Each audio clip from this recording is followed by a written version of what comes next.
Про себя конкретно я не могу сказать, что я жду каких-то контрактов по той простой причине, что я в этой выставке выступаю тоже в роли соорганизатора, скажем так. Но я могу сказать следующее, что эта выставка, которую мы сейчас туда везем, она, по сути дела, впервые, это первое присутствие, ну, скажем, организованное присутствие страны, России, на вот этой Болонской книжной выставке.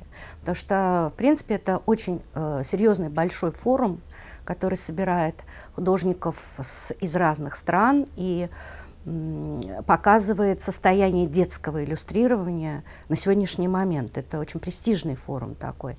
В нем всегда участвовали отдельные художники из России, их приглашали, они участвовали в конкурсах, которые проводятся на этой выставке.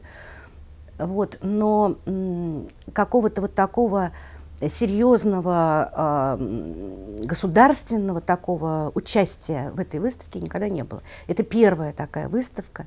Она, конечно, для нас очень важна.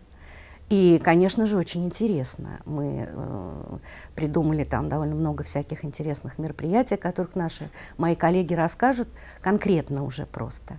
Вот. А я могу сказать, что я надеюсь, что то, что мы покажем, в общем, достойно представит нашу страну.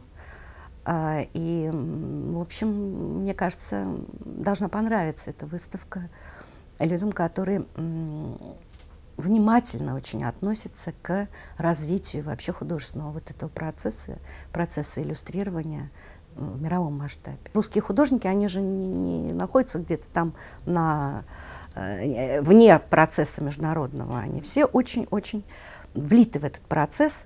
С другой стороны, что не так много, скажем, за рубежом знает русских художников. Поэтому вот эти выставки, они большое спасибо, что они существуют, и что союзы художников, скажем, помогают людям это все осуществлять.